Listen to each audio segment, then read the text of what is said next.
No, I listen to it all the time. I tell all my friends to smack it raw.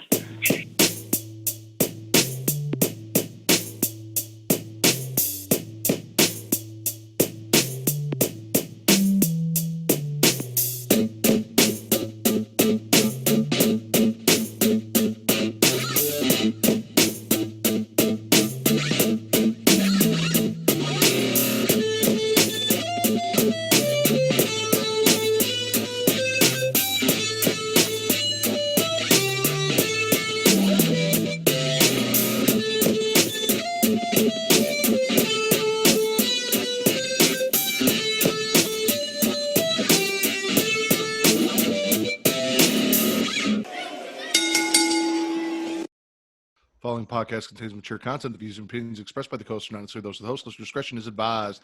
Ladies and gentlemen, welcome to the Smackin Raw podcast, episode 152. I am your host, the Warden, Matt Ritter, and I am back again 2 weeks in a row with my co-host, Sir Cussalott, Travis Pointer, a.k.a. the Dragon King, a.k.a. Big T, a.k.a. Sweet T, a.k.a. T-Money, a.k.a. Black Merlin, a.k.a. the HNIC. Bask in his glory. Nothing else matters this week. I agree. And, of course, from the Mean Jelly Bean YouTube page or YouTube channel and Facebook page, and Wednesday nights and Friday nights from the Smack Raw podcast, the man that we called Dr. Britt Baker last week because he was running his goddamn mouth. Arn, man, what's up? Good to have you here, man. Glad to be here with you fucking assholes. Whatever, man. Did you know he Thank called you for us having me. Maddie Ray and Trayvon Fudgley or some shit like that on Wednesday on their show? Nigga, what? Nigga, I stand by it, bro. You called me what? R.L. Stein? R.L. Stein, what did you call me? Listen, motherfuckers, that name, Vincent, that's y'all fucking fault because y'all can't say my fucking name right. So now everybody thinking my shit is like a registered nurse and shit because y'all can't say my fucking name right. Well, no, actually, that's on your boys. That's what I said. Vince. It's Vince's fucking fault. He started that RN shit. Like, I'm like, fuck it, bro.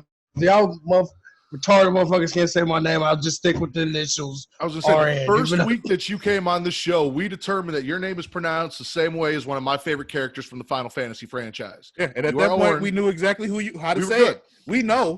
Bro. I mean, Travis didn't give a fuck last week because, you had that trash-ass opinion, so you got what you got, but we'll get and with that opinion, you motherfuckers, y'all took that shit and ran with it. It was not that deep. It was not that serious. That's why I invited myself onto the show to defend my motherfucking honor, because y'all motherfuckers act like I just fucking was sucking off Adam Cole when that was not the case. What do we cover here on all of the shows that we do here, Orrin? What do you mean? Sports, entertainment. That was the entertainment portion. We had to be entertained. Well, y'all motherfuckers why y'all got to single me out, bro? Huh? Why y'all got to fucking single me out? It was just your week. It was your week, man. It was your week. I went after Malik from the Young Kings podcast, too, for saying that fucking bullshit-ass AEW match was better than Sasha versus EO. That was some bullshit. Cheetah versus Penelope Ford was better. Like, I went after Malik, too. It wasn't just you. But as we kick off every show, we talk about Black Lives. It was just you, though, because for Travis. Why you hit me with this black on black crime, bro, this time in the country, bro? What the fuck, bro? Well, I don't believe in black on black crime. I was just saying, exactly. You brought that shit up because I know you've been doing your thing on Facebook. It's even sometimes hard to read the shit that's in the replies to shit that you're posting on Facebook. But we talk about Black Lives Matter at the beginning of the show every week because we don't want to let the shit die. Like, the police that killed Breonna Taylor still have not been arrested, charged. Nothing's happened there. Like, there's a lot that's still going on.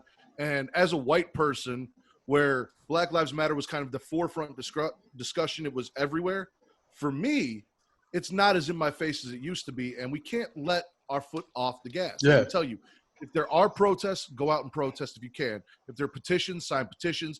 If you can donate, go donate. But we can't back off. We can't fall into complacency, because when we do that, then we just go back to where we were before all this shit started, and nothing gets changed. Real quick story. Last night at about 7 p.m. Central Time, big storm came through here, knocked the power line down in the back of my house. I was out of power from 7 o'clock last night till 11 this morning. So when I got home from work, I sat down, I grabbed my tablet, it was charged, I hooked it up to, my phone so I could stream something and watch something in the dark. because neither me or my wife could sleep, and I put on Straight Outta Compton. That movie is about stuff that happened over 30 years ago. Yeah. And it's the same shit we're talking about Same right now. fucking shit. Fuck the police. All the shit that movie, like the central theme of the beginning of that movie is about, and where the NWA came from and where that song came from, that's exactly what we're talking about now. It was almost 40 years ago. And what happened? We had that discussion. Rodney King happened. There was outrage. There was riots. There was all that shit. And then everything just kind of calmed down and we settled back into our ways a little bit. And we talked about it here or there. But also, you guys didn't have the allies that hopefully we have now. Like, it was a different situation. But shit regressed back to the way it was and nothing changed. Now we are here 40 years later talking about the same shit. What I'm trying to get, and like you see me, I don't know, Travis, how much you follow my Facebook page. But my thing is, like, when we say Black Lives Matters, stop fucking equating it with that organization and that Marxist shit and all that other bullshit y'all try and dig up. That's a part of it as well, but it's mainly just what Black Lives Matter actually stand for. It's not saying black people matter more. It's not saying black lives matter more. It's saying we want to matter as much as white fucking lives matter. That's it. There's no other way to talk about it. I don't want to hear any fucking discussion. I don't want to hear you backtracking, you motherfucking add some shit on it. I don't want to hear about black on black crime. I don't want to hear about Chicago. Fuck Chicago. We ain't talking about none of that. I want when my kid goes outside, my interracial kid goes outside, and he gets pulled over by the cops, I don't want to be scared that my niggas going to not come back. That's what we were talking about. That's it. That's it. I think when he said fuck Chicago, what he means is a lot of people talk about and throw that in our face. Yeah. In Chicago and the black on black crime that happens in Chicago. He didn't necessarily mean fuck. No, I didn't mean fuck too. Argument that all this shit happens over in Chicago, which it does. And that's the thing. We need to stop white people. We need to stop equivocating. We need to stop, we need to sit down and listen and hear what they're saying and stop trying to make excuses or equivocate or say, well, what about this or what about that? Because it's not about this and it's not about that. It's about one simple thing. There is systematic injustice that needs to be addressed. A group of people are being treated unfairly. Black men, black women, black trans people, people of color in general are being treated unfairly. And we need to address this situation. It's not about any of the other bullshit you want to come up with. It's not. No. So stop bringing that up and trying to make it part of the argument and just hear what's going on. And something else I wanted to put to you, Latino, Hispanic motherfuckers. I've been on Twitter recently and I've seen how much of y'all are supporting Trump and supporting that other side, not riding with us. They look at y'all like they look at us. Just remember that. They don't look at you like you're equal. Or like you're a part of them. They don't. So while y'all riding with Trump and against this Black Lives Matter shit, they look at you as second-class citizens as well. Just keep that in mind. I got to remind people about that down here all the time, man. Bro, I didn't realize how bad it was. So it was actually one of the dead ass girls like explained some of the shit to me, and then I actually started paying attention to it. And it's literally straight up fucking. Some of them was dark as me and you, straight up full blown sucking off Trump on Twitter and shit, bro. I'm like, bro, you're one of those people he was talking about that are bringing drugs and prostitutes and all types of shit into the thing. He's talking about y'all. What do you mean, motherfucker? How are you riding with him?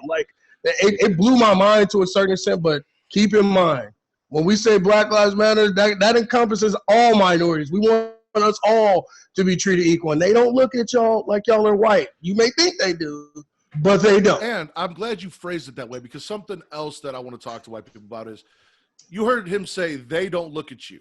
When he says they, he's not talking all white people. I'm not offended. I'm not upset because he's not talking about me. And I'm not going to get all in my feelings because I know I'm not one of those white people. I know I am not racist. I know I don't look at people that way. I know I don't treat people that way. So I don't sit here and get upset and start defending shit that I don't even believe in because I feel attacked, because I'm not being attacked. You need to be clear on that. Not you, RM, but white people. Yeah. When they say they are talking about a specific group of white people. If you don't fall into them, then you don't need to be upset or offended by it. So stop. Boom. Stop. Back to, unless you want to add anything onto this, Travis, real quick. No, I said all I needed to say last week and this week. I'm good. Well, we're going to do it every week, so. Oh, I know, and I'll keep saying it. Back to the Straight Outta Compton thing. Funny story. So anyone that listens to this podcast knows that my wife is pregnant. And while we were sitting there, we were watching Straight Outta Compton. Yeah. I had no idea. I forgot. I sent you a invitation to the baby shower. I know you can't make it, but the address is on there, so you could just grab something off the registry and mail it to us. So I'll think about it. I won't leave you out. We're sitting there listening watching Straight Outta Compton, and as Eazy-E starts doing Boys in the Hood, the baby started kicking, and I thought I was like, oh, that's cute, that's funny, this and that, blah blah blah. And then as the movie goes on, they perform. Every time Eazy starts singing, the baby starts kicking. So we're up all night. Like I said, we couldn't sleep. Power's out. It's hot in here.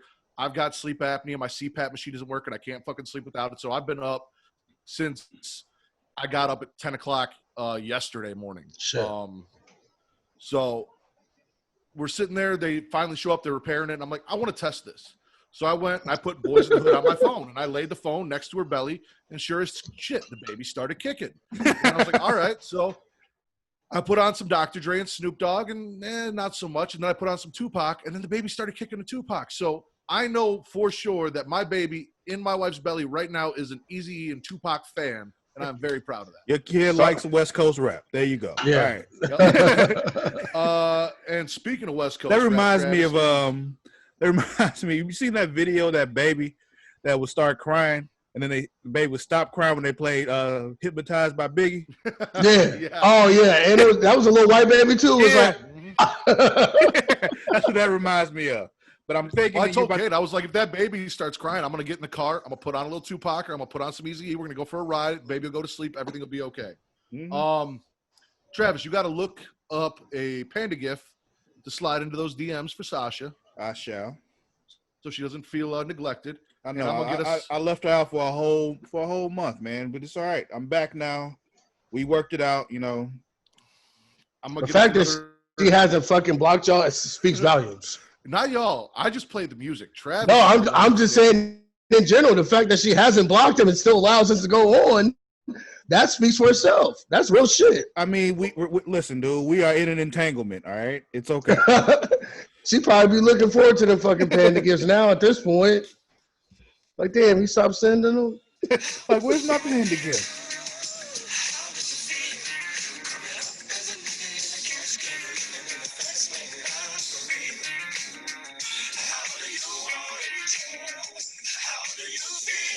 This is perfect.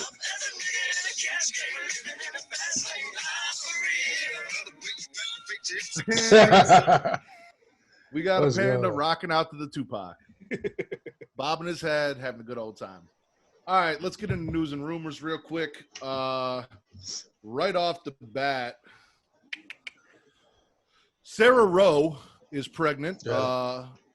Got knocked up by you remember no Riot Squad, Sarah third Logan. member. Oh, Sarah Logan. Okay. Yeah. Okay. Her real name is Rowe because she's married to Eric Rowe, the guy that looks like Kyle from the Smack Raw podcast. Facts. His twin. She's pregnant, so congratulations to Eric and Sarah. They moved SummerSlam to the PC, so I guess they had plans of not doing it at the PC, and now they had COVID. They had some wild shit. They had like 2 or 3 different locations they were looking at for that. I'm like, and one of them was like Texas, and one of them was, I'm like, what? So you leaving the first hot spot to go to the second and third hot spot? Talk about out of the frying pan and into the fire. God damn. Like, what was y'all thinking? Who's running this shit? Like, I look left and right before I walk out my front door every day. Like, it's just... Bro, like this nigga, you was leaving Florida to go to Texas? COVID's still real. It's still, it's still happening. Very real. It ain't go away. Just ask Renee Young. Mm-hmm. Facts. So yeah, they're gonna do that at the PC. So thank God for that. Speaking Matt of which, Riddle, they're both cleared now. Matt Riddle, hashtag Ritter over Riddle, because I'm the better of the two, came out and laid out basically everything that happened with that girl and the accusations and the affair. And he's like, I don't want to talk about it, but I got to talk about it because I got to get my shit out there. Mm-hmm. I had an affair. I'm not happy about it. I'm not proud of it, but the shit happened. And when I felt bad about it, I broke shit off. And when I broke shit off, that's when things went south. I never did any of the stuff that this woman's accusing me of doing or any of that stuff like that.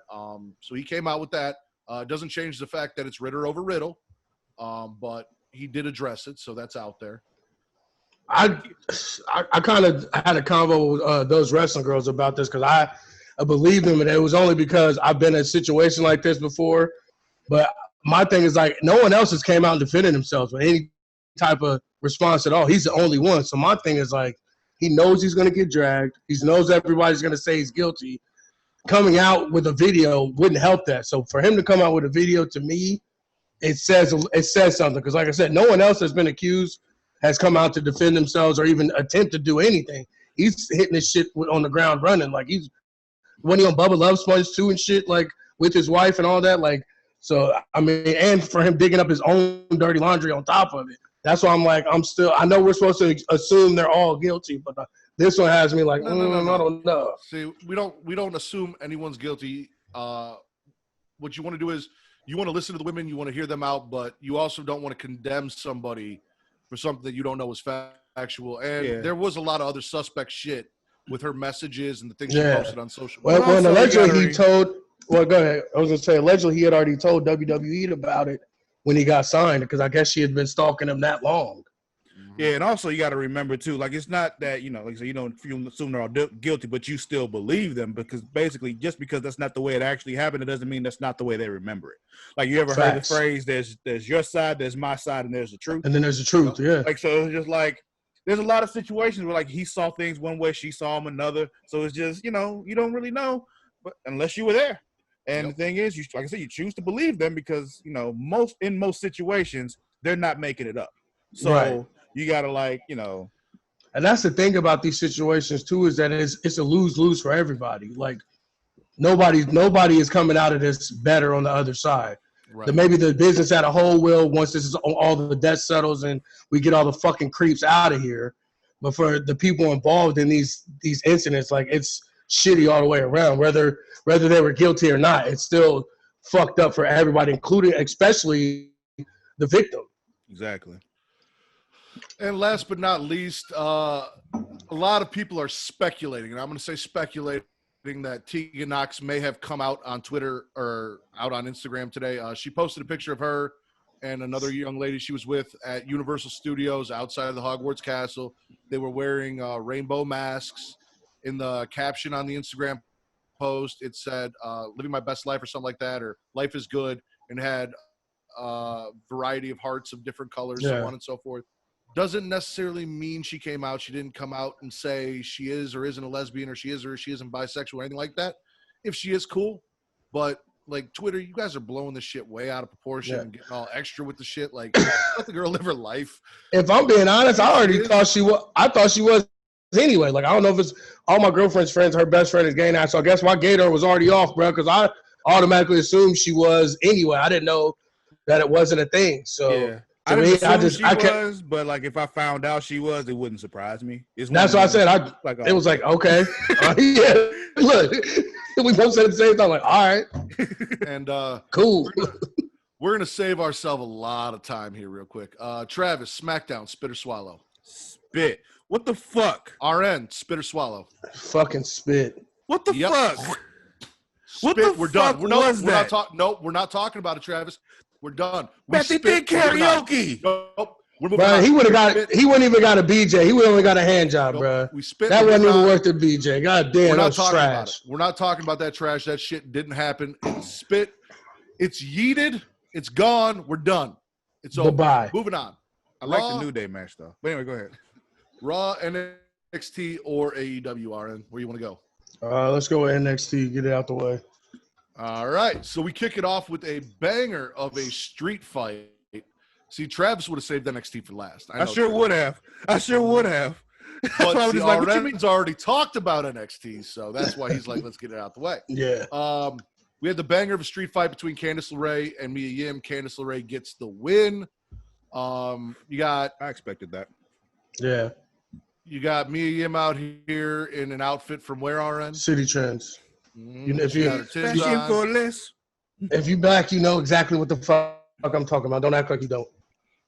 She's got the Timbs on. She's got the overalls. She's out here in her cut-off jeans. They beat the shit out of each other. It was a good match. I enjoyed the hell out of it. Yeah, everybody knows, especially if you watch SmackDown NXT, you know what I'm saying? Like, I'm not a big Mia Yim fan, but this fucking match was dope. Like, I mean, I can't hate it all. Like, still don't know what the fuck her character is or who she is as a person, but this fucking match was fire. Man.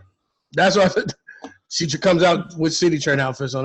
That's what her gimmick is. But this match is I'm telling you, fucking fire. they need like if they let her talk, we can get a character out of it. They just need to let her talk. Because that shit with her and Malcolm Bivens, like what was that, a few months ago, where they were going back and forth about the CD player or some shit he lost and shit. Like she was funny as fuck. Use it, but they won't. Yep. Travis, did you happen to see Tony Nese versus Bronson Reed? I saw 2 NXT matches. Okay, so I'm gonna say no. Did you see Robert Stone and Shotzi Blackheart? I saw 2 NXT matches. If one of them was a street fight, which one do you think the other one was, sir? So Facts. you didn't see any backstage, nothing, just those 2 matches. That was it. I saw the 2 matches, and I saw the backstage with Shotzi and I just Maria, asked you and if you saw Shotzi Blackheart, and you said I saw 2 NXT matches, Matt.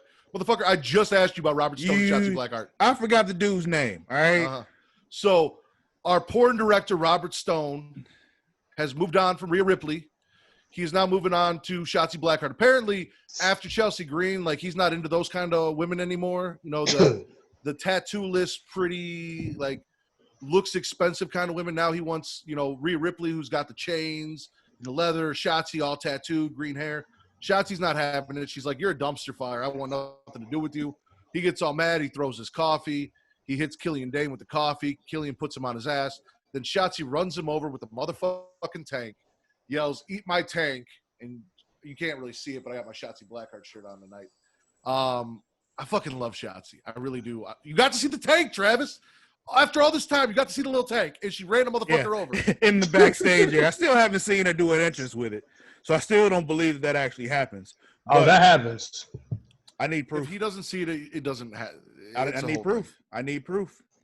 I like. She's not my cup of tea, but there is some. She has that it thing. Whatever it is, like you can't take your eyes off her when she's on there. And I actually I love her in-ring style, where it's kind of like Jeff Hardy-ish or whatever. Like I think if they gave her a little bit more in-ring time and kind of laid off on the character shit, I think she would be better off for. But I think she should. I think this Robert Stone shit. Like I think he should end up with somebody big, or at least a mid card, or at least like I don't know. Like I think he's funny as hell.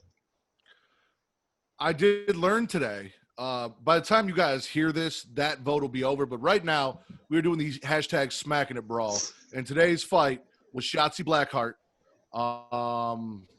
versus Jazz. Yeah. And I was informed on Twitter by the Get Yo podcast that Shotzi Blackheart, after a brief stint on Tough Enough, went back to the Indies and was selling pictures of her shit to fans for $5, and people were buying these motherfuckers. I believe it. So that is an enterprising young lady. If you are comfortable enough taking a shit, taking a picture of it, and selling it to people and collecting money, it didn't even have to be her shit. She could just Google some shit off the internet. Exactly. You know, so that's a businesswoman. I like that. I respect your hustle. I wouldn't buy it. It's not my thing, but there are somebody people will. out there, and we don't kink shame here on the Smackin' Raw podcast. If you're into buying pictures of shit, you buy your pictures of shit. You spend your money how you want to spend your money. Where you post your fucking podcast, you cannot give anybody shit about. This is the place to come for your kinks. Exactly. I'm proud of that. So all Travis saw after that was the main event, the big match, the one thing that Travis wanted to say for the end. Ladies and gentlemen, winner takes all.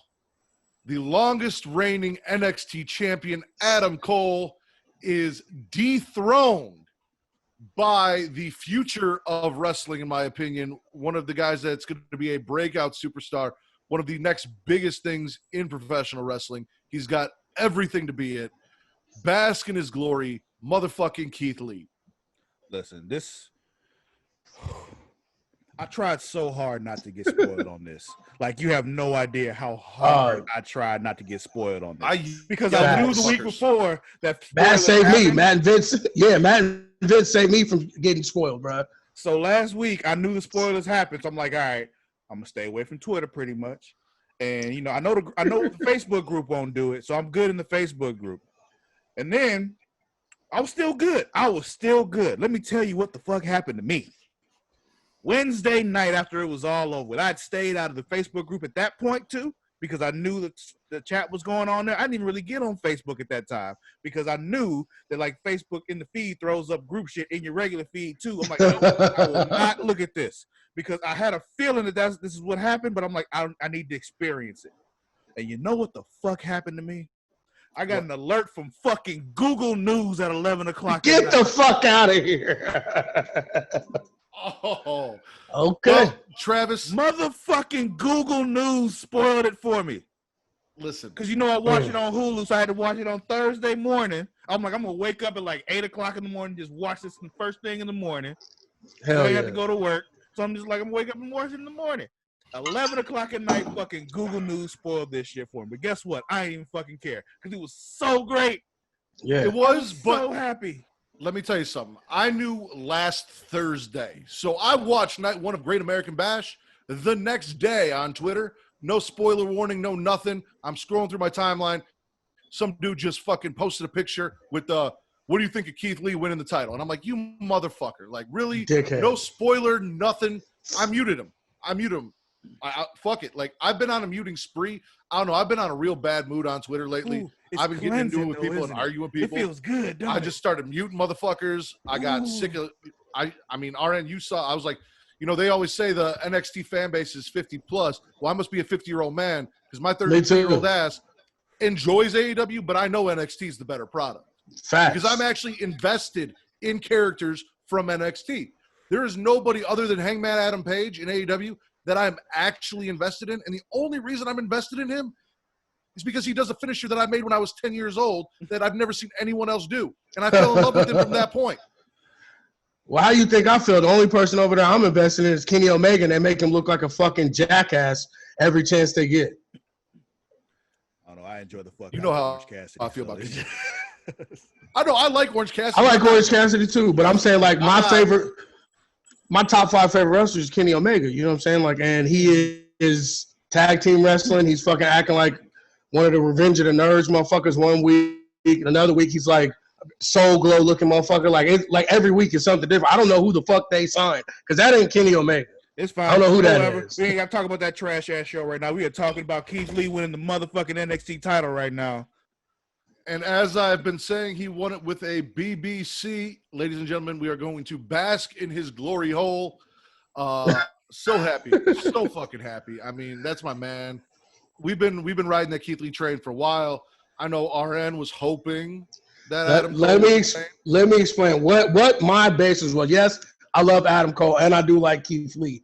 My thing is him being NXT champion, that we don't have any different types of fucking matches for him. His matches are on the main roster because everyone in NXT is 4'11". We're gonna get the same type of match from him over and over again because unless he goes against weird ass fucking Dijakovic. But other than that, it's like that's not true. I don't know. You can put him up against Bronson Reed. You can put him up against Damian. Man, get the fuck out. I'm not calling no fucking grown-ass man thick boy. I'm done with him, bruh. That shit pisses me off. That triggers me to no end. So a grown-ass man wanting us to call him thick boy. Get the fuck out. It's thick boy season. I don't know.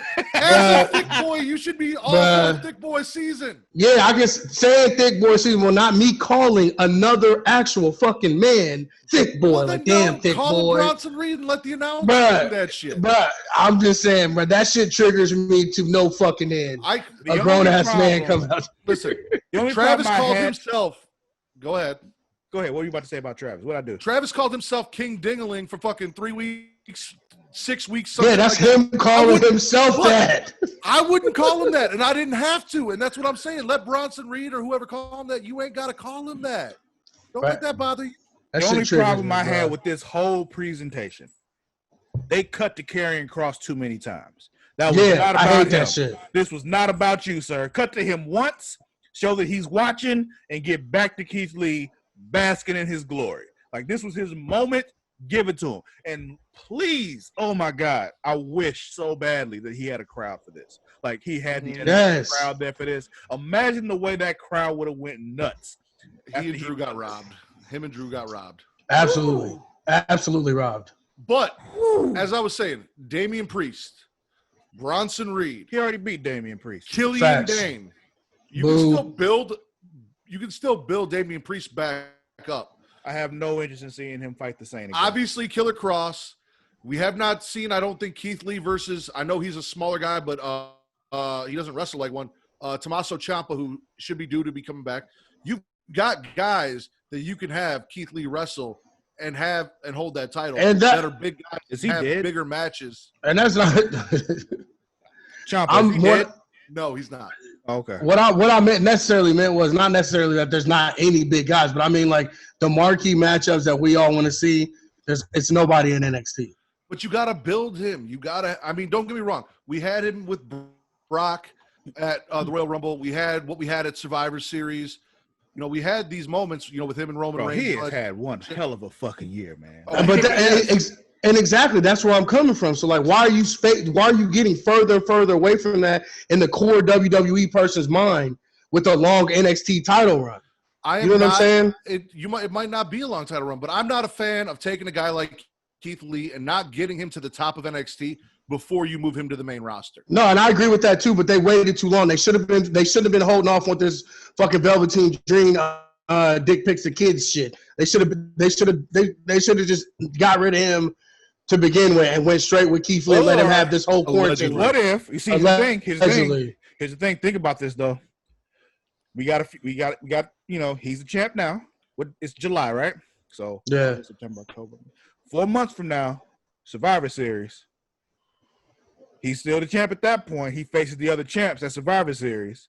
Yeah, whoever they may be, he has that moment there, and then after that, it's time you move him up. So it's like I understand kind of, and I'm more I think about that, the more I like, because Survivor Series has like kind of become my second favorite pay-per-view of the year now. Yeah, it's been the dopest one for sure. Like they definitely need to hold off, especially if they're going to put that belt on Cross. They need to hold off Karrion Kross, or at least if Karrion Kross does win the title, it needs to be on some bullshit, and it needs to be the North American title, not the NXT title.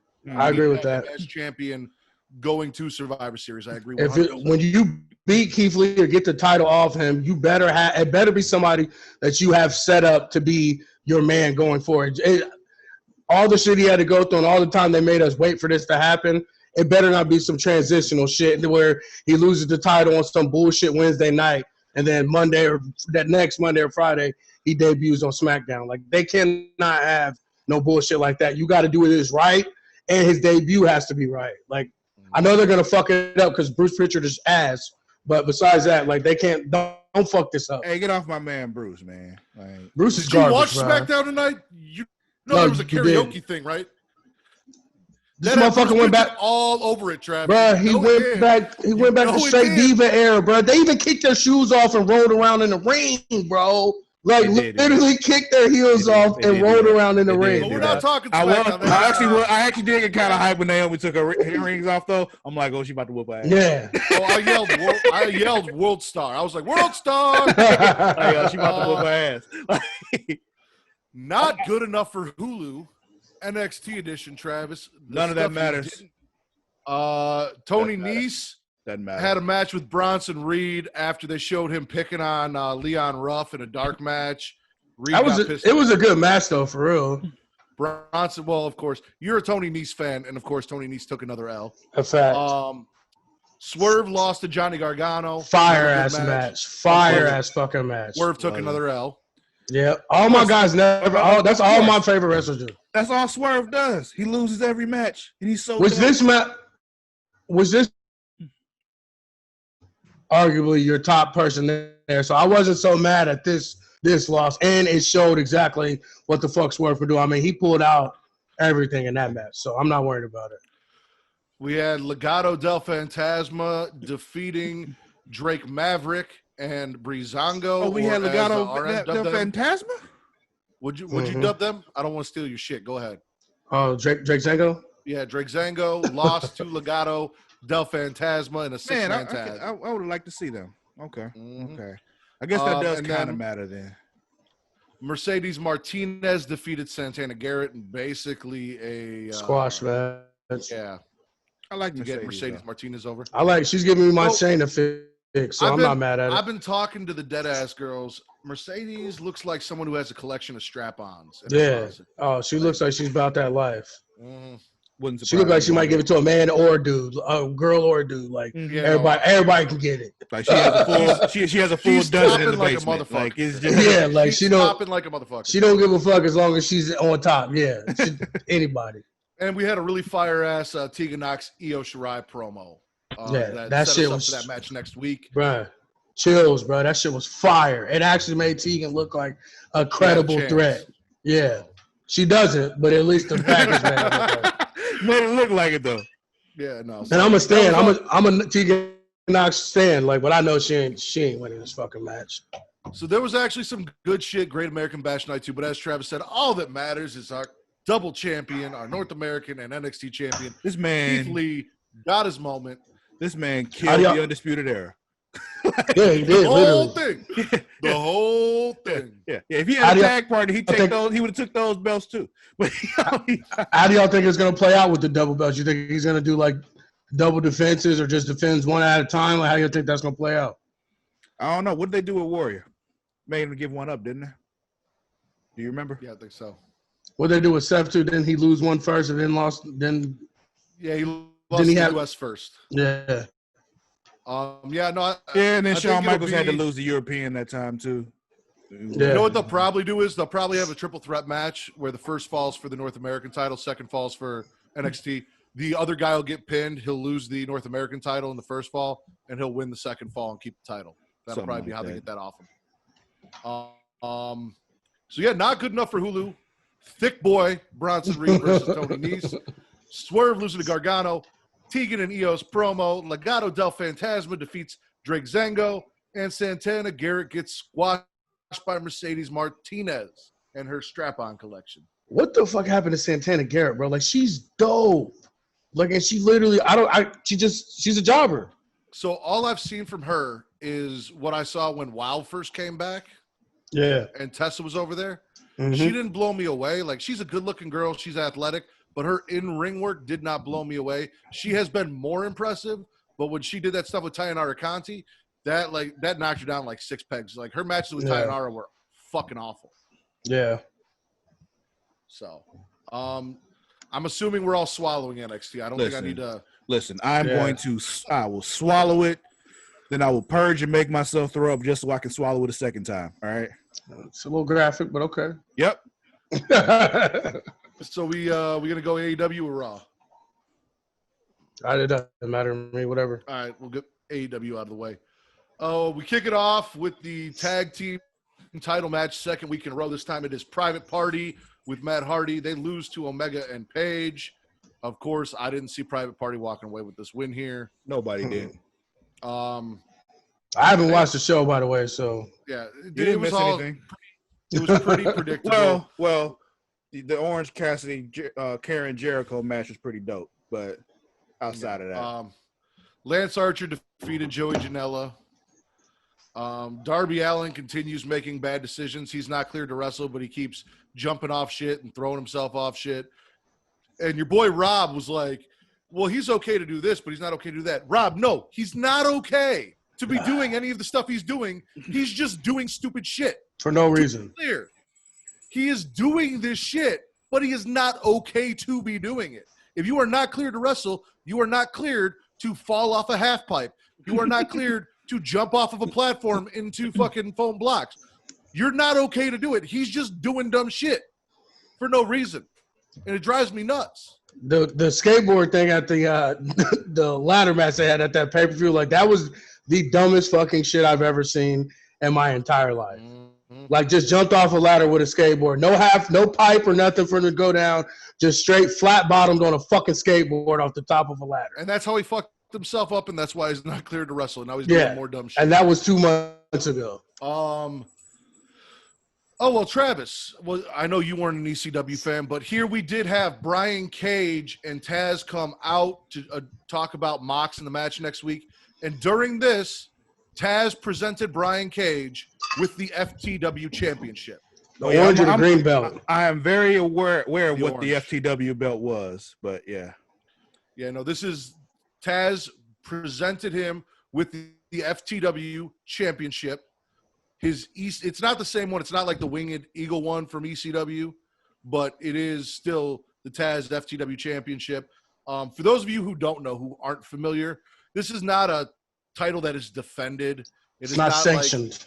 It's not a sanctioned belt. This is just Taz made his own shit, said he was the baddest motherfucker in the promotion. It happened when Shane Douglas was hurt, right? Yes. Yeah. Taz was considered himself the uncrowned champion, so he was the fuck the world champion, the FTW champion. People are On saying TV they said fight the world, but you know. Yeah. well, people are saying this is the fuck the WWE championship. That wouldn't surprise me.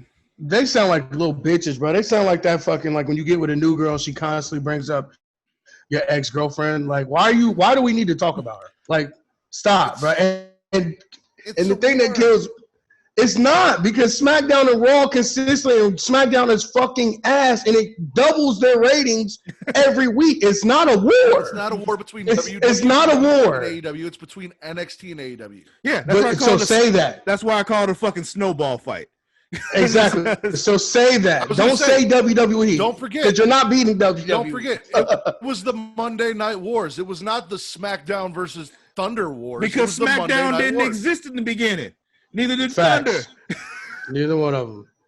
And AEW didn't exist in the beginning of SmackDown or Raw. And that's my biggest gripe. But here's the thing: when WCW wanted to go head to head with WWF, they came on Mondays. Mm-hmm.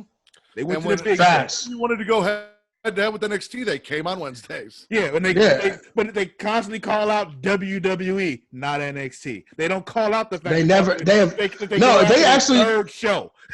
They even said that starting out, like, we're not a developmental brand, we're not in competition with them. All right, then we'll move to fucking Fridays and get your ass handed to you every week with the worst fucking wrestling program that's out there, and you're still gonna fucking lose every week. I don't know. Stop it. If they were going up against SmackDown this week, I guarantee you AEW would beat SmackDown next week, because I probably wouldn't even watch SmackDown next week. That's trash. It is, but it's still bullshit. And it's still little kids waiting up on Friday nights. Then one night they get to stay up on regular TV too. At that, not cable. They're gonna get their asses handed to them. But so they shut your bitch asses up and just deal with NXT. Say we're beating NXT. Yeah, stop. Leave WWE's name out of the pussies. Just stop. We also had an 8-man tag team match, kind of. We had 2.5 really good tag teams in the Lucha Bros, FTR, and Matt Jackson. And then we had the Butcher and the Blade and the other Jackson that no one cares about. In this 8-man tag team match, Lucha Bros and the Butcher and the Blade defeat the Young Bucks and FTR. This was actually, other than the fact that it was clearly slightly over choreographed, this was one of the more entertaining matches I watched out of both shows. Like, as far as suspense and what was going on. Suspense. It was a spot fest. That's what this match was. It was entertaining as shit. They did a Canadian destroyer from the inside of the ring to the outside of the ring into a group of guys. Here's the thing, though. When you do that shit over and over again in the same match, it stops being entertaining. They only did that once. No, that one move, yes, but you know what the fuck I'm talking about, man. But my thing is too, once the Bucks and FTR fight, though, the FTR is not about that shit. Yeah. So how's that match or how's their chemistry going to work out? Because they don't take a bunch of bumps and they ain't doing a bunch of bumps. You asked that, but you're an NXT guy. You know that was their gimmick down in NXT, and that's how they did their matches. They fought all of those NXT guys who were about the super kicks and the flying and the this and the that. Yeah. And they were all fists, no flips, and they had some damn good matches with DIY and a bunch of other fucking teams down in NXT. So they're going to be able to do it, and the chemistry is going to be FTR shutting down the Young Bucks game, or the Young Bucks trying to get their shit in on FTR. And that's what's going to make it entertaining. That's what's going to make it good. That's what I want to see. I'm excited for FTR versus Lucha Bros. I'm excited for FTR versus Matt Jackson. I'm excited for. I fuck with them. Like, they're one of my favorite tag teams, like, ever. So I just know that I just don't want like you said, the spot fest shit to fucking overshadow what they actually are about and what they can actually do in the ring, and for us to finally actually maybe see them have some sort of fucking personality and actually get off some of the shit they tried to get off in WWE and always got denied. That's what I'm more looking for. We know they can do it in the ring, but can they actually have character and mic work too to go along with how dope they are in the ring? Look, I saw more personality the one time I saw them. Well, besides this week, but last week I said this. Like, I saw more personality from them last week during that one bit of time than the entire time I saw them in WWE. So facts. On the main roster, Travis didn't watch the NXT. You're correct. I didn't see them on NXT. So, Then we got a little bit of racism. We got Big Swole outside the arena, and they're not letting her in. They serve her with a suspension because supposedly she kidnapped Britt Baker. Now, I've seen a lot of kidnappings. I've seen Triple H kidnap Stephanie. I've seen Undertaker kidnap Stephanie. I've seen Stephanie get kidnapped by a lot of people. No one ever got suspended or banned from an arena for that. But Big Swole here gets banned from the arena and gets served a suspension. And she's not even mad. She's just like, why the fuck didn't y'all call me or something? Like, that's 3 what hours out here. That's every black person that ever got fired in the history of the fucking world. That's exactly what I was thinking. Got here. Like, why you trying to get here, bro? You could have called me at home and told me I was fired. Like, I was wasting my goddamn gas coming up here, bro. That's what she said. She was like, I drove 3 hours to get here, and you for you to tell me this shit. Like, you could have called me, snail mail, fax me, anything. My thing is like, why does none of her charisma rub off on her husband? Like, she needs to help him out, bro, because she's the best wrestler in that household. We are going to talk about that when we get to Monday Night Raw because they're building with him, so we'll see where that goes. This is also capped off later in the night where Big Swole sneaks into the arena. She's got her hood up and a mask on. She confronts Britt Baker. She slaps Britt Baker. Britt Baker's Rebel, her makeup artist, steps in between them. Big Swole's going off. I'm pretty sure Big Swole – I had it here. I didn't write it. I'm pretty sure she said, fuck your suspension. I swear I heard her. That's what I thought she said, too. Yeah, I'm sure she said, fuck your suspension, but it wasn't on a microphone, so they, like, let that slip. Then she throws a piece of paper at Britt's face and apparently breaks Britt Baker's nose. Like, that's what it looked like. Like, it ricocheted off of one of the people guarding her and then hit Britt Baker. And then she's like, ah! The household of Adam Cole and Britt Baker is just not succeeding. They have had black people just destroy their family this week. Big Swole. Maybe they're down. That means they're down for the movement. Apparently, I'm fucking with it. And Adam Cole took away or lost his title to Keith Lee. I don't know. Adam Cole and Britt Baker might be out there with Rebel flag attire next week because they just got all sorts of fucked up this week. Yeah, it was a bad week for the Cole household. It was really entertaining. I really enjoy what they've been doing with Britt Baker. I can't wait for her to heal up and we get this match with Big Swole. Even though I'm not a big fan of Britt Baker in ring, I don't think she's that good to be the face of the women's division. She hasn't really blown me away in ring. But I want to see Big Swole get some shine because she's doing all this backstage shit, but then she's on dark for all her matches. So let's get her on TV. Let's get her doing something. Have they said how long Baker's gonna be out? No, I don't think so. I thought she tore up a bunch of her shit, so I was thinking she's gonna be gone until next year sometime. Then we got a Nyla Rose squashes 2 jobbers in a handicap match. Talks about how everyone around here's got a manager, so she's gonna get her a manager because all these managers are showing up. Taz is just giving people belts. Arn's managing Cody. He's got a title. Brian Cage has got a title shot. Like, everyone's got a manager, and they all got titles. So she's going to get herself a manager. And this is where I found out that Rob and Kevin over on your AEW show had no idea who Jazz was because somebody went in their chat and said, maybe it'll be Jazz. And they're like, who the fuck is Jazz? I need you to talk to your boys on the AEW show next week about their lack of knowledge on who the fuck Jazz is or anything that apparently happened between 1999 and 2016 or whenever the fuck they started watching again. Because they've got like 20 years of like missing knowledge of wrestling and people that needs to be addressed. Yeah, Rob started the hashtag #MuteRN, so fuck you, Rob.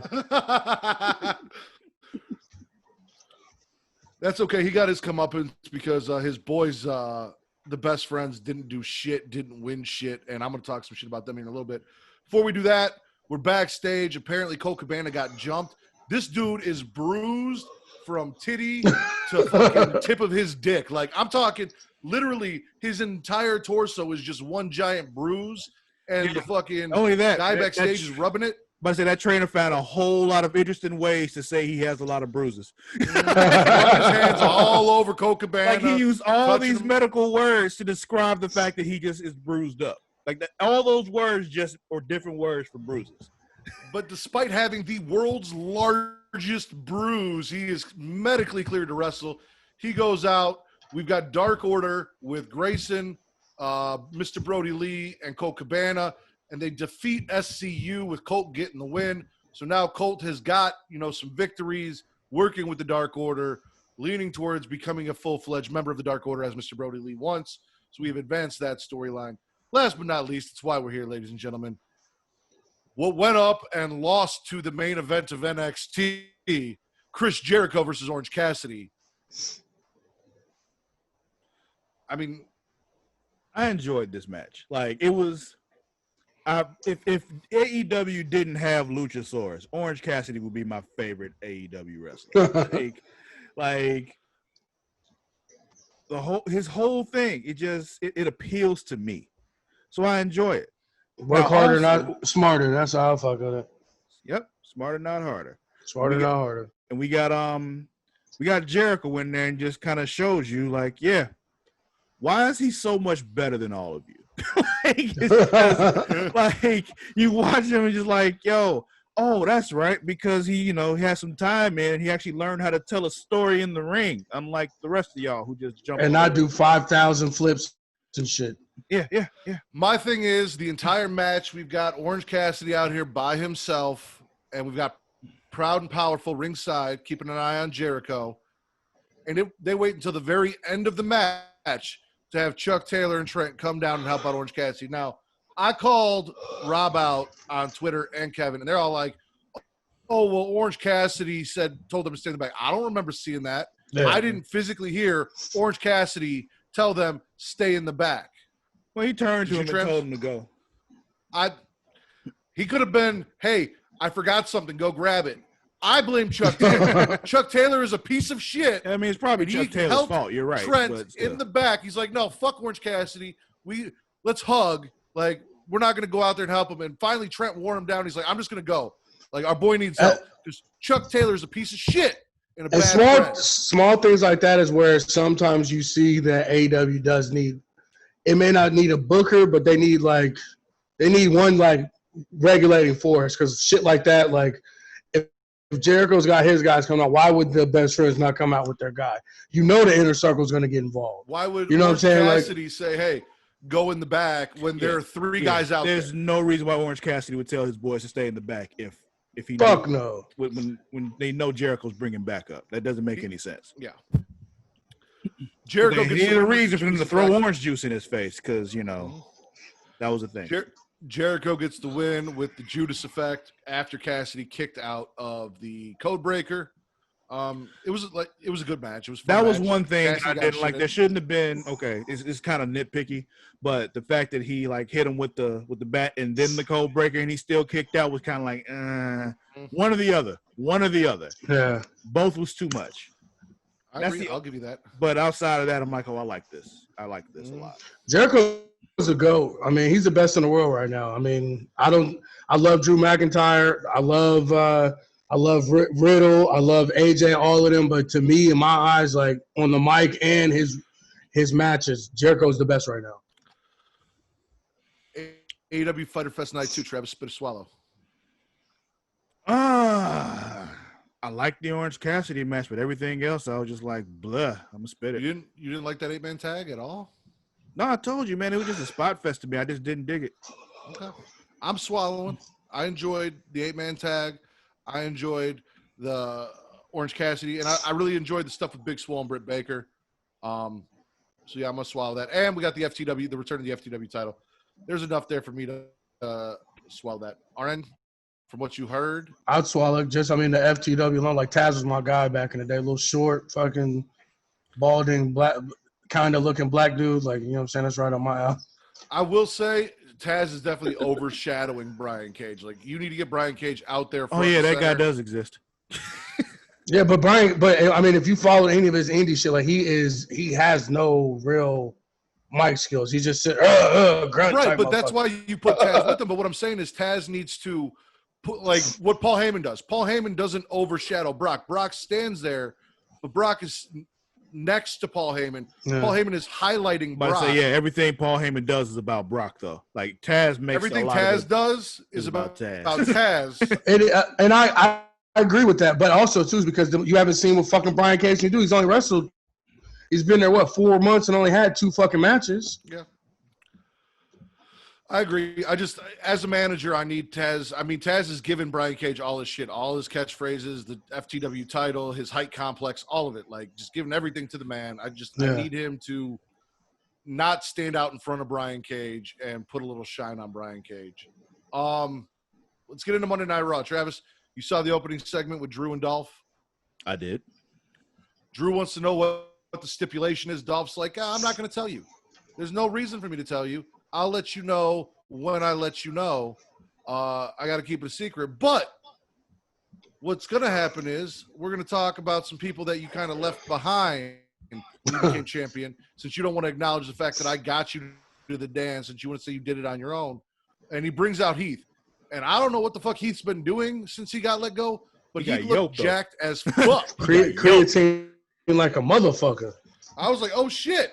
It's true. Every member of the 3-man band leaves WWE, gets swole as fuck, comes back, does something. Like, He's about to be champ. It happened to the other two. My understanding is Heath is not actually signed by WWE yet. They're using him as a one-off. Yet. I hear he's going to Impact. Yeah, I heard that he already signed with Impact. Yep, so he'll be gone for a little while longer. That's all right. He'll go do some shit at Impact, swole as fuck. We'll find out. We'll find out next week. He's gonna say he'll go to Impact, get even more swole while he's there, and then he'll come back and he'll become champ. And we got a quick match here. Drew and Heath go at it. You know, Heath's telling him, you left me behind. When you got fired, I called you every day. I checked on you. I was a good friend. Where were you for me when I got fired? You know, this I got kids shit. Like, people think I got 24 kids. That's not true. But I do have kids. I do wrestle for a living. This is how I feed my family. You weren't there for me like I was there for you. You promised me a match. You said we were going to do this. You never got it. So I want my match now. Let's do this. And then he gets Claymore, gets his head kicked off, gets pinned. Drew didn't want to do it, but he did it. Dolph gets in the ring, gets in Heath's face. Heath shoves him. They go at it. Drew comes down, runs Dolph off, and then they kind of celebrate as like Heath's last hurrah in WWE, going out, you know, against the champ before he leaves and goes to future endeavors. I didn't have a problem with it. I saw a lot of people complaining about it. How are they going to fire a guy and then bring him in for one match and have him get squashed? Why are they treating him like that? Blah, they gave him blah. a pay. They didn't have to give him shit. And they probably paid his ass swell. He wouldn't have fucking done it. Exactly. He got paid for it. Why y'all tripping? That's the part go ahead. I was going to say, you know, my wife was happy to see Heath Slater back on TV. I'm wondering when he goes to Impact if she'll start watching Impact without me.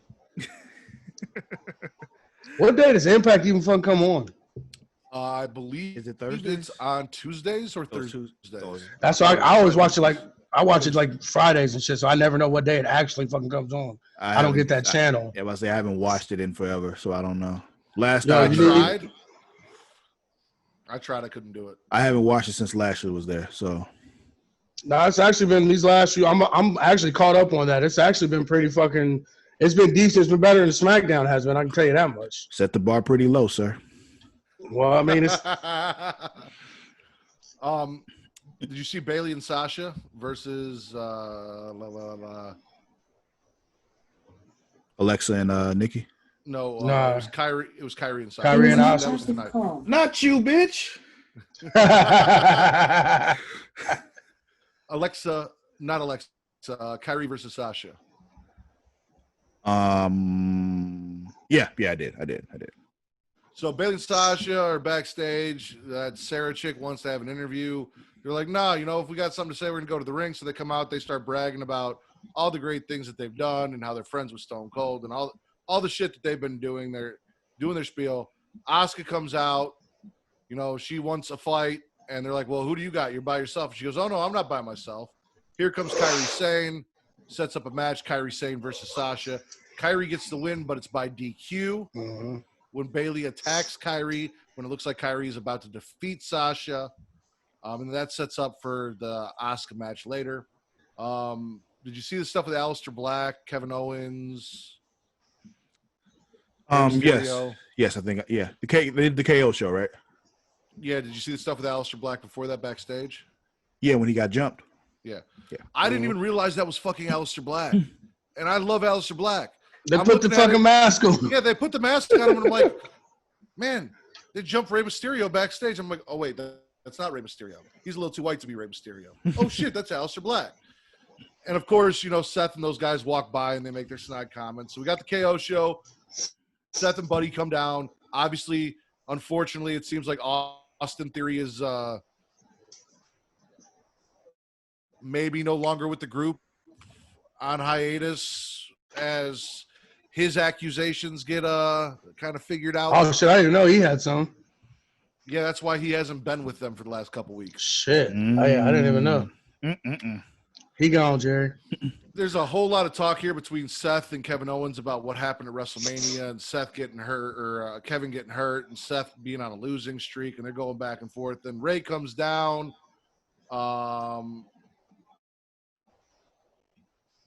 We get a tag team match. It's supposed to be Ray and Aleister Black. Kevin Owens ends up taking that spot. KO and Ray get the win. The winner of that match gets to pick the stipulation for Ray versus Seth Rollins. And this is where we hear that at the horror show is going to be an eye for an eye match. What the fuck, man? Now Ray only got one eye left, so That's what I'm like. How you? What Ray said was he is going to rip Seth's eye out of the socket. Now, he still has two eyes in the socket, just supposedly one's not, he can see out of it. So he has two eyes to pull out. From what I've heard, and WWE confirmed this, the way to win this match is to pull your opponent's eye out of the socket. I don't know how the fuck they're going to do this. Bruce Prichard is a fucking CGI, buffoon, bro. It's going to be fucking weird and cheesy as shit. And what do you do after that? Does this person wrestle the rest of their life with an eye patch? Fire Bruce Prichard, bro. here's the thing. If they do this, they need to lean all the way in with how fucking goofy it is. Don't half-ass it. Like, you can go all in on how fucking goofy this is, or don't do it at all. I'm going to hate it. They need to do some like we probably need to do like they're gonna half-ass it. So yeah. Yeah. They need to do like a machete fucking like fucking Tarantino type style where fucking shit is just like shit popping out, blood fucking Lean all the way in if you're gonna do that. Yeah. If you're gonna do it, especially if you're gonna do it cinematic wise, give me all of it, bro. They did tell a really great story in this match, though. Seth spent the entire match trying to get Dominic or somebody to hit him to get him DQ'd so that he could pick the stipulation. Aleister Black does show up. Seth gets down on his knees, spreads his arms, begs Aleister Black to hit him. While this is happening, it allows the ref to be distracted so Dominic can hit Buddy Murphy, allowing Ray to get the win, which is when Ray set up the eye for the eye. But they did a good job with Seth as the heel, trying everything he could to get disqualified so he could get that stipulation. I just hope Dominic turns on him and joins himself. That's all I'm looking forward to. Oh, that would be dope. I would love that. That's all I've been. Go ahead. No, go ahead. I'm moving on. So yeah. No, that's all I'm looking forward to. Like, I feel like they've been kind of like inching towards it for a little bit. Like, I hope that fucking happens. Travis, did you see the designated African American portion of Monday Night Raw? Nope. That doesn't make Hulu? I don't think so. Wait. No, I watched it on Hulu. I watched it on YouTube. I didn't see it on Hulu though. Did you see Ric Flair with Andrade and Garza and Big Show? Yes, Hispanics are allowed on Hulu. They should have left that off and gave you the other shit. They should have. Rick's backstage talking to Andrade and Garza, telling them, hey, last week didn't go our way, but we got to get this handled. Otherwise, we're going to have to answer to Randy.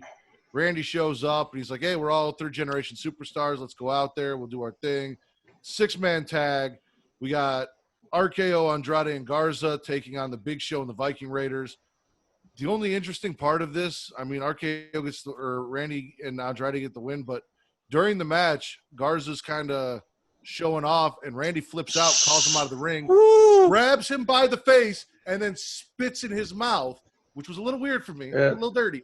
I didn't get that. I'm not into that. That's not my kind of foreplay. Is Randy Orton gonna have to choke a bit? That's what happened. That's what I'm saying. He literally had to, let me tell you about, see, and I'm usually not this, well, I have been lately just because seeing what's been around lately, but I've become more and more of a Randy Orton fan as time goes on. Yes, me too. Like watching Me too. him now, like seeing like, yo, how are you this fucking good? Like you've been around so long, yet kept your athleticism, so you have all the knowledge, but your body can still do everything it could do 20 years ago. So it's just like, fuck, how are you this good? You believe that he's a sick fuck like this too. Like, and you believe it. Like, you like, this motherfucker probably be like, I'm surprised he ain't had no fucking allegations. Like, this slimy motherfucker. Like, I'm like, yeah, bro, like just gets.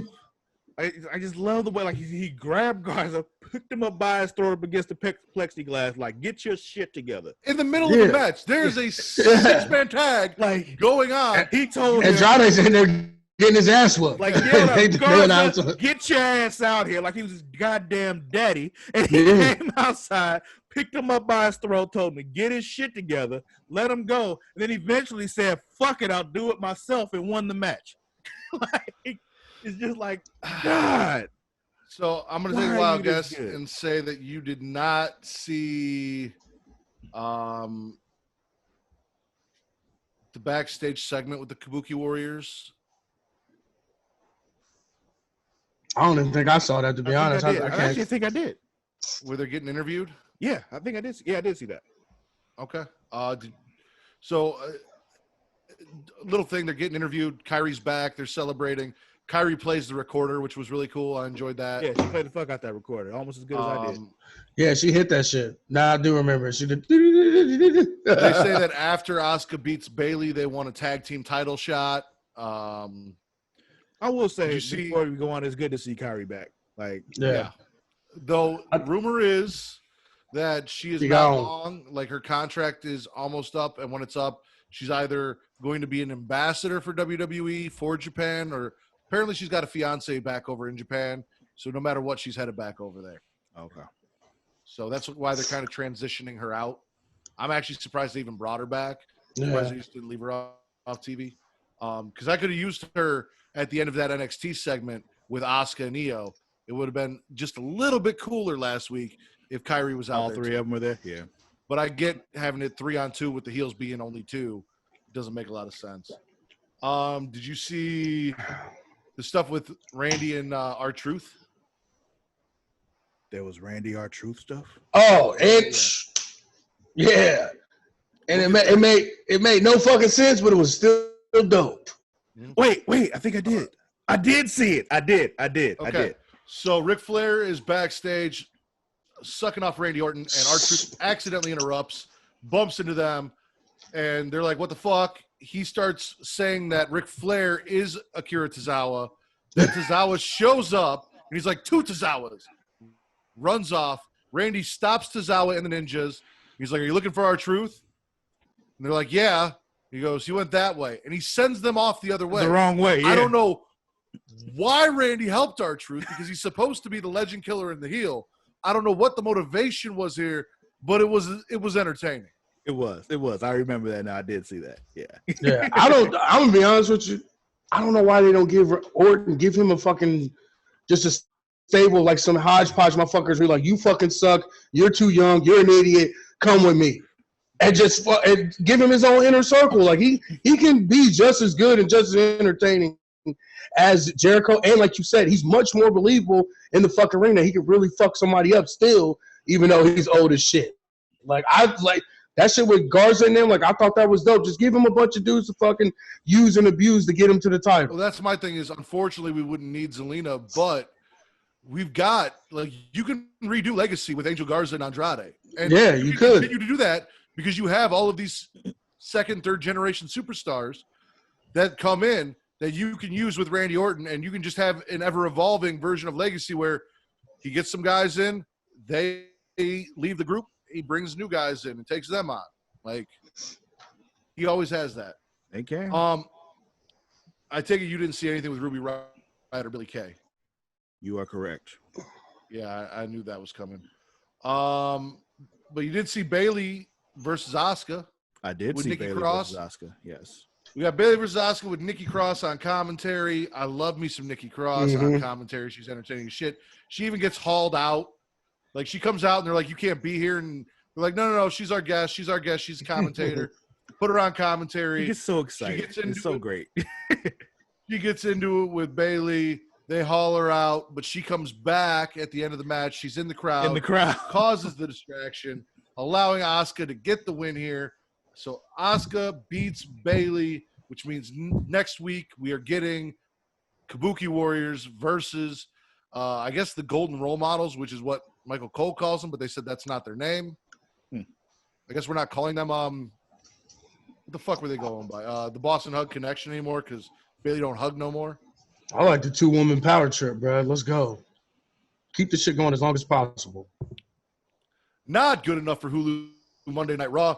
We had MVP and Lashley tell Charlie that they are going to discuss the future of the U.S. title. Travis, I can't believe you missed this. They come out and they unveil the new U.S. championship. Yeah, I knew about that. That's why I watched it on YouTube. Lashley says, I'm not even going to wait for you to beat Apollo Crews. I'm just declaring you the U.S. champion now, and puts the belt on MVP. Then we've got MVP and Lashley taking on Cedric Alexander and Ricochet because they were not having this slander of their friend Apollo Crews. They really did put all the black people in the same segment again. Yeah, they did. Again. They always do. I know. It's just like they keep doing it. I'm like, how does that happen again? Because Bruce Pritchard is still booking shit like it's in the fucking 90s. That's why it happens again. MVP and Lashley get the win over Cedric and Ricochet. MVP then finds Cedric backstage and starts fucking with his head, telling him, hey, why don't you come join us? And he goes, nah, man, I know what you're trying to do. He goes, listen, I'm just saying, how come Ricochet got 365, but Cedric Alexander didn't get 365? Facts. How come we're talking about Ricochet's year, but we're not talking about Cedric's year? Cedric was Cruiserweight champion. Cedric's done things. Why is everything about Ricochet and nothing's about Cedric? I'm just saying, think about it, and when you're ready, come talk to me. Bro, this shit's fire. So you need to drop a video. My thing is like Ricochet and Cedric are so dope in the ring, but they are so fucking lame. Every time I see them, I just think of like that's why that Tiger Woods racial draft for Shizzle. That's all I think every time I see them. I call them Cedric, Vanilla, and Trevor. That's what I call them. That's why I'm so upset they didn't put them with MVP. Like they needed exactly. To I'm like, oh my God, why didn't y'all do that? And I don't know if you noticed this, but the tag team that was with MVP, gone. TM62, gone. Ain't seen them around. There basically isn't even a tag team division. I don't remember the last time the Street Profits, who were your tag team champions, were on Raw, but they weren't here this week. They weren't here last week. Champs? They're chilling with Bianca Belair and catering right now. Where the fuck is she? Where the fuck is Shayna? All this talent we're not using. What we got. I was gonna say if he gets Cedric, bro, like and they really give Cedric a rule because Cedric is dope as fuck. I like Cedric in ring more than Ricochet, to be honest, because Cedric can do a little bit of everything as far as power and the flying, but he just can't talk on the fucking mic. So if you put him with MVP and let MVP fucking Paul Heyman his ass, bro, like I feel like he has a chance to be something. But I mean, we all know that shit ain't gonna happen. Yeah, if they put that team with MVP, you can get some dope ass matches out of them and some good stories out of them because MVP can talk for them. And it's exactly. And that's all. That's literally what both of them is missing. They suck on the fucking mic. Cedric is more his fault because he's had numerous opportunities. Ricochet's not so much. He was in Japan and under a fucking mask and lucha with Conan speaking for him. So I kind of give him a slight pass, but not really. But bro, like I knew they were gonna ruin these motherfuckers as soon as they got to the main roster. So. Par for the course. My thing is, you've got all this talent that you're not using, and instead we are watching the same Alexa Bliss, Nikki Cross, Bayley, Sasha matches every week. When you've got Shayna's and you've got Bianca's, we're not using them. You've got the Viking Raiders, you've got the Street Profits, you've got TM62, but instead we're giving time to Big Show. And don't get me wrong, I love R-Truth, but we're putting Akira Tozawa and his ninjas in R-Truth on TV, and we're not using our tag team champions in any segment on the show for 2 weeks. What was y'all saying about Bruce Pritchard being okay? Hey, I didn't say that. He said that. The Undertaker and Kane, all right? 20 fucking years ago, bro. He's still booking it that same fucking way. That shit's old. 30 years ago. 30 years ago. What was it? Yeah, Like, he is fucking I don't know who told him or who thought that Bruce Pritchard in 2020 was the right direction for your wrestling product to be under.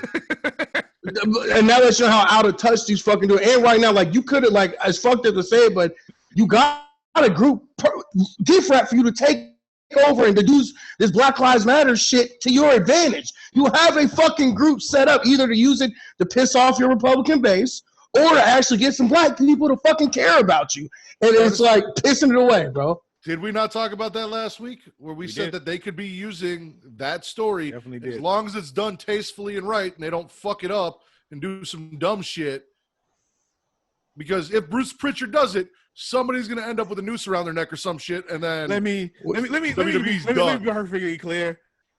I'm being funny. I know Bruce Pritchard is fucking this up, but it's just, you know. But even if they did it distastefully, at this fucking point, at least it would be all our dudes are together and getting fucking TV time. Mm-hmm. Yeah. Well, I mean, they're all together right now getting TV time. Yeah, they are. They're fighting each other. We got that Chicago scenario that you don't want to talk about. That's how stupid and like out of touch that these old white men are, bro. Like, you have a storyline set up. They could even do a fucking Black Lives Matter fucking movement thing and piss off the white people. You could do that and rile your base up like Trump does and get them more behind you. Like, I just don't understand how me as a black dude can see this shit that you can use to get these white motherfuckers riled up, and they can't see it. Like, bro, like, God, WWE pisses me off to know. It's like, it's so hard to be a wrestling fan, bro. But don't forget, they did it with the Nation, but they didn't really do it with the Nation because also in the Nation you had a bunch of white guys that they mixed in there. Well, they did that, which I wasn't mad at. They did. I wasn't mad at Owen. But eventually they transitioned them out, and then they brought in Owen Hart. Well, that was after later. Too. That was after. Like, they had a good portion in the middle when it was, it was Farouk, D'Lo, Kama Mustafa, there's a lot of talk about the DX blackface stuff lately. Yeah, that was terrible. Yeah, that's awful. Looking back, like, you definitely should not have done that. But last but not least, and not good enough for Hulu Monday Night Raw edition, we got Ruby Riot catching Billy Kay and Peyton Royce talking shit backstage. She says, "I didn't have a problem with you guys before, but now your voices are just fucking annoying."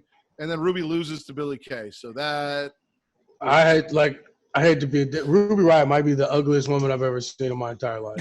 You know what? It's weird though, because there are times where I agree. And then there are times she does her cute. hair, and I'm like, yeah, I'm like, am I? Who are you? But like, when she does that little like thing with her mouth that looks like a fuck, she looks like, remember back in like Kids in the Hall, that bird lady and shit, like when we were kids, like she looks exactly like that, bro. Like, I just like, oh my God, like the tattoos are dope, but Travis, Monday Night Raw, spit or swallow. I am going to be disappointed with everything that they did not give you if you don't spit this. Yeah, I'm upset because like they had a whole title unveil and they didn't show it to me. So yeah, I'm gonna spit it. Yeah, why would they not fucking do that? Like, that doesn't even make any sense. Yeah. I'm spitting too. I mean, Definitely. The Kabuki Warrior stuff was cool. I'm not happy. The Heath stuff was all right too. I'm not happy with the way they've been treating Aleister Black. So out of my petty spitefulness and the way they're treating my favorite guy on the roster, I'm spitting. RN? I'm spitting because the whole show was, I would say the whole thing was ass, but 2 hours and 40 minutes of the show was ass. Again, don't even have to ask. Keith Lee is your motherfucking double champ. Best show of the week, NXT. I know we're all going to agree on that. Facts. Yeah. I'll give it to you. Shut up, Matt. All right. RN, let them know what shows that you do, where they can find you, Mean Jelly Bean, all that fun shit. Yeah, YouTube, Mean Jelly Bean Productions, Sandwiching and HJ's is always everyone's favorite. Even your favorite white person loves Sandwiches and HJ's, and I don't know why. Mean Jelly Bean Memes on Facebook. And actually, I'm normally on NXT for the Smack Raw podcast, but we're actually doing a little superstar shakeup type deal, so I'm not sure where I'll be moving forward. I think I'll probably just be more like a rover bouncing around and shit, but I will be on AEW this week coming up. Are you guys going to do it WWE style where you guys put everyone on a show and then eventually you just say fuck it and say, oh, as per draft picks, RN's going to go to Monday Night Raw now? I hope they do it like that. I've been asking for it since I got on the show to do a superstar shakeup, like just fuck everybody's whole shit up and put them on shows that they wouldn't normally do, so. Me, I'm bouncing around. I watch all wrestling, so it don't matter to me. Well, good You luck with guys that can AEW find- shit. Right. You guys can find the Smacked Raw podcast pretty much anywhere you guys want to find podcasts. You guys can also find them on Twitter at Smacked Raw Pod. Go check out Mr. 8984. Yes, sir. That is on Twitter, and you guys will be able to find all the links. He shares everything if you want to find the Smacked Raw Pod. For Smacked NXT, make sure you guys use hashtag Smacked NXT Wednesday nights when you're live tweeting. They will shout you out. I know for a fact they're sick of talking about me on that show, shouting me out. So give them someone else to talk about, please. It's getting a little embarrassing that I'm the only person that you guys get to talk about because everyone's ignoring this awesome hashtag and this opportunity. But I am Facts. funny as fuck, so I don't blame you guys. I put out some great shit on Wednesday nights. Travis, they can find you on Twitter and Instagram at Sir Cussalott. That is at SIR_CUSSALOTT. Correct. You guys can also find Creation World, which is the lovely parent company that Smackin' Raw is a part of, on Twitter and Instagram at The Creation World. That is at TheCreatia World. You don't know how to spell world, get yourself a dictionary. Also, Facebook. We are on Facebook. Facebook.com/Creation World is the page for the parent company. And that's where you guys will find all of the videos compiled together, whether it's Super Flashy Arrow or Smackin' Raw or the Creation Conversation or any fun shit we got coming out in the future. You guys can find the Smackin' Raw Facebook group, which has its own female Brawl for All going on right now at Facebook.com/group/Smackin' Raw. They tend to vote differently than Twitter, so it's two separate polls. On Twitter, you guys can find me at Matt Ritter. That is at MATTRIDDER. And in that Twitter will be the Twitter version of the poll. So far, China won. Asuka won. It's been the same. I'm assuming Shotzi lost, unfortunately, this week because y'all are stupid. She's got a fucking tank. Yeah, but you can't use a tank in a brawl for all. Says who? Where Says are the the rules that of say- Brawl for All. No, there is nothing in the rules for Brawl for All that specifically says you cannot If it was- use a tank.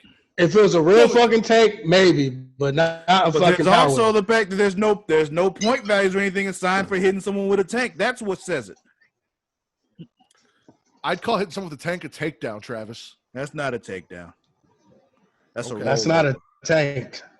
You guys can find all that. power wheel. Also, you Literally. guys, if you guys go to Linktree/Creation World, you guys will find the video versions on YouTube and Pornhub for this podcast. and all Subscribe to the Creation YouTube podcasts. channel, y'all. Like I'm serious. It's irritating. Seriously. If you guys listen to the audio, it doesn't matter if you're watching on YouTube or not. If you guys are a fan of the show, go show us you're a fan of the show and just like and subscribe to the YouTube channel. So I kind of have an idea of how many people listen to the show because Travis still won't fucking tell me. Yeah, and I never will. So help me out.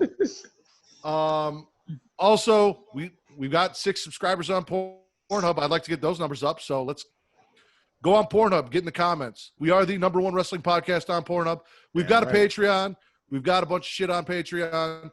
I'm going to try and convince Travis to stop giving you guys free shit because you're not paying for it. You're just taking it for free. So we're going to have a little chat about that. If you guys want our if you WCW noticed, show, this month I'm gonna make I you didn't pay put for it. anything up. So yeah. if you guys want that WCW show, if you guys enjoy what we do, you guys are going to have to pay us for it. You need to pay to hear me talk shit about Hulk Hogan. You're not getting it for free no more. Facts. And we got merch, Smackin' Raw t-shirts, Creation World t-shirts, Super Flash Hero of Tomorrow t-shirts if you're a CW fan, Facebook.com/group/Super Flash Hero of Tomorrow. If you're a CW Universe fan, you guys can go check out what Travis and Mara are doing every week, covering Stargirl now and everything that they have going on. Did I forget anything? I think that's everything. Yeah, that's everything. All right. For Mr. Mean Jelly Bean, hashtag Smacked NXT Arn. For Sir Cussalott Travis Pointer, I am the Warden Matt Ritter, and tonight we are Smackin' Raw, and we are the #1 wrestling podcast on Pornhub. Peace.